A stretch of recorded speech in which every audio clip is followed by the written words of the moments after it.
Hi students, shall we go to the lesson, that is 10th lesson. So, shall we make one banana shake and drink, then we will move. So, peel the banana, peel the banana, chop chop the banana, shake banana, shake banana, drink banana. Okay, so we are going to see how the Mughal Empire chopped themselves and given went to the mouth of other people. We are going to see that is the political situation which emerged here in India in the time of 18th century. So the crisis of the empire and the later Mughals. By the end of the 17th century, Mughal Empire was shrinking. There are various factors behind that one. First one, Emperor Aurangzeb had depleted the military and financial resources of his empire by fighting a long war in the Deccan. In Deccan, we know about that is Maharashtra area, Marathas. Then another one side Malwas, another one side Sikh people. Like that, different kings was fighting with Aurangzeb. That's why he lost all his wealth. Under his successor, the efficiency of the imperial administration broken down, and after Aurangzeb, those who came as a leaders or the emperor, they was not that much efficient. Then peasants and Semindari rebellion in many parts of the northern and western India. So the Semindars they started to make army under them and started to fight against the nobles and emperor. In the midst of this economical and political crisis, the ruler of Iran, Nadir Shah, sacked and plundered the city of Delhi in 1739 and took away immense amount of wealth. Then other kings started to invade India. That was another one reason. The empire was further weakened by competition amongst the different groups of nobles. They were divided into two major groups or factions, that is Iranians and the Turanians. Means in under the empire itself there was two different groups. Those who are supporting Iranians, another group there those who are supporting the Turkish, like that. So they become again powerless. Then emergence of the new state, because we have seen the nobles or Semindars started to make their own independent country, like that. Those who came, that we are going to see. Through the 18th century, the Mughal Empire gradually divided into a number of independent regional states. Broadly, these independent states can be divided into three groups. States that were old Mughal provinces like Awadh, Bengal and Hyderabad. So all these, the major three provinces of Mughals, that is Awadh, Bengal and Hyderabad, that try to become independent states. The next one, states that had enjoyed the considerable independence under the Mughals, that is Watan Jagir. And they are also another one group of people, that is Rajput. They also started to take their power in their hand instead of depending on Mughals. Then states under the control of Marathas, Sikh and other like the Jats.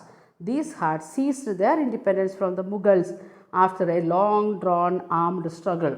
So the people was continuously struggling with the Mughals, that was Maratha, Sikh, Jats, like that groups. They also taken power in their hand. Now coming part, we are going to see about the three provinces and all these groups, Sikh, Jat and all the groups we are going to see. So first we are going to see that is Hyderabad, founded by Nizam ul Mulk Asaf Jah, that is in 1724 to 1748, was the powerful member at the court of the Mughal emperor Farooq Siyar. So Farooq Siyar was the emperor of that time, and Nizam was the what we can say emperor or the Nawab of Hyderabad region. Asaf Jah brought skilled soldiers and administration from northern India. So he want to fight against the Mughal kings.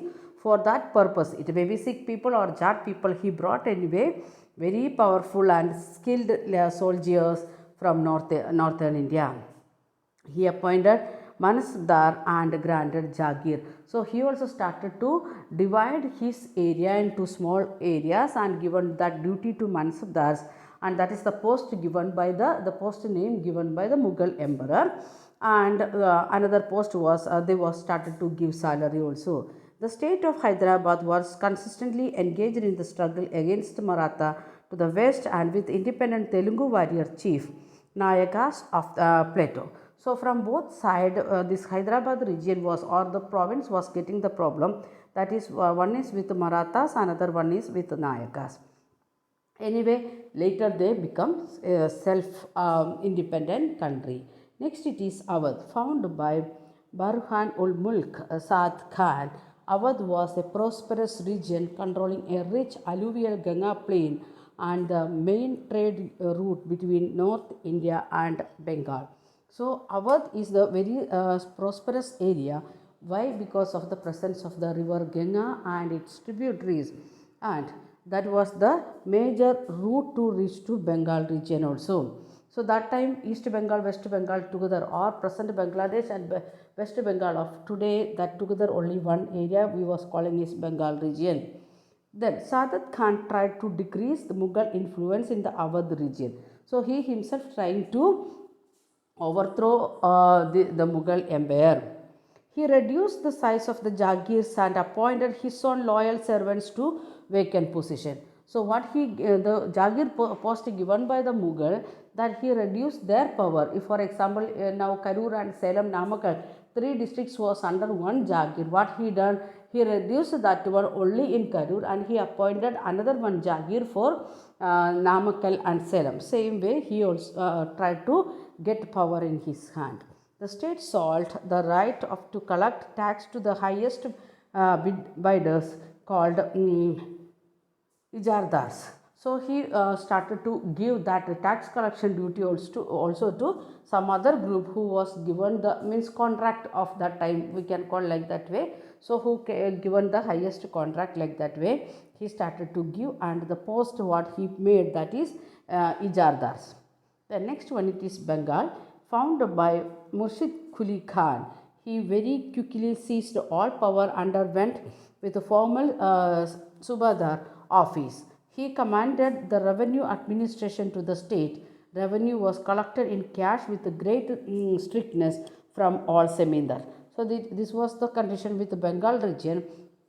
So Bengal, it was under the Murshid Quli Khan, and he also taken power in his hand, and he was very strict ruler. Under the rule of Alivardi Khan, that is 1740 to 1756, the banking house of the Jagat Seth became extremely prosperous. So the banking, Karur Vaishya Bank or Lakshmi Vilas Bank, like that banking system was there even before the Mughal Empire time, and one of the bank, that banking house name was Jagat Seth. It became very prosperous under this Murshid Quli Khan. Then we are going to see Watan Jagir of Rajput. Many Rajput kings were permitted to enjoy considerable autonomy in their Watan Jagir. So it was this Rajput area or Rajasthan area also was divided into small parts and given the power under Watan Jagir. Means Jagir means almost independent. Very rarely they are depending on the king. So Mansabdar means totally subordinate of the empire. Okay, in 18th century, these rulers was attempted to extend their control over adjacent regions.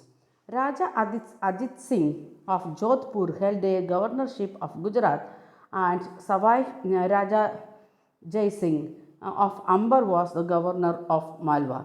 So there was the what we can say governor or the Watan Jagirs of different area, Gujarat and Malwa. That Malwa is part of Madhya Pradesh and Gujarat, and another one is in Gujarat. That was under different person. They tried to extend their territories by seizing portion of the imperial territories neighboring their Watans. So if for example, if you are taking the Tamil Nadu situation here, Karur situation, Karur and Namakkal under one person. Okay, it is under Nandakumar. So Nandakumar is thinking like that. Salem it is under Akshay Krishna. So Nandakumar is trying to get some part from Akshay Krishna and widening his place. Same way, this Raja Ajit Singh as well as Savai Raja Jai Singh, they are both of them are trying each other. Maratha campaigns to Rajasthan from 1740 checked their further expansion. So they never got like that proper chance because Marathas was waiting to get power in their hand. Then we are going to seizing the independence, different groups: Sikh, then Marathas, and Jats. So Sikh people, what they done during the 17th century, Sikh built a regional state, that is Punjab. Several battles were fought by Guru Gobind Singh against the Rajput and Mughal rulers. So when Gobind Singh coming as a leader for Sikh, and there was he was getting the chance to, or yeah, unfortunately he was in the position to fight with two groups of people continuously. One is Rajput, another one is Mughal rulers. After his death, 1708, the Khalsa rose in revolt against the Mughal authority and the Banda Bahadur's leadership. And Bahadur was captured in 1715 and executed in 1716. The Sikh territories in the late 18th century extended from the Indus to Jamuna, means Yamuna river, but they were divided under different rulers. So under the Sikh people, they become independent country from the Mughal, but it was divided under different people. Maharaja Ranjit Singh reunited the groups and established his capital at Lahore in 1799. Lahore at present it is there in Pakistan. So in Lahore he made his capital in 1799. Then the Marathas, Shivaji in 1627 to 1680 carved out a stable Maratha kingdom with the support of the powerful warrior families Deshmukh. And even Shivaji's father was a great warrior, and he learned all the techniques of the warfare from his guru Shivaji. And after Shivaji's death, effective powers of the power in the Maratha state was exercised by the family of the Chittupavan Brahmanas, who served Shivaji's successor as Peshwa. So we can see the person, if you are studying about Shivaji and all, we can see that one, the Swaraj or the independent country, like that words, Sanskrit words used by this Shivaji Maharaj on that time itself, before the arrival or the becoming the prominent rulers, British people. Before that itself he used like that words. Then between 1720 and 1761, the Maratha Empire expanded. Even they reached to Delhi on that time. By 1730s, the Maratha king was recognized as overlord of the entire Deccan Peninsula. Then the Marathas developed as an effective administrative system as well, and new trade routes emerged within the area controlled by the Marathas. If you are looking to Maharashtra and all, we can see the nomadic people and all still it is existing there. So from them also we can hear like that many stories related to Shivaji Maharaj. The next it is the Jats. The Jats consolidated their power during the 17th and 18th century. Under their leadership, Chiraman, they acquired control over the territory situated in the west of the city of the Delhi, means the present Haryana region. The Jats were prosperous agriculturists. Still they are very good agriculturist people, and we can see that one Punjab as well as Haryana and all, the first stage development with the green revolution and all. So in historical time also they was very good in agriculture. The important trading centers in the under Jats were Panipat and Ballarsha. So some areas it is developed as a major trading center. So altogether, if you are looking to the lesson, we can see the kings, or the provincial heads or the Nawabs, they themselves are trying to overthrow the rulers of Mughal, and one by one area it becoming independent. Why? Because the successors or the later kings after Aurangzeb, they was not that much efficient. Okay, I think almost all this lesson is clear. If you are having any doubt, please send a message. Okay, thank you.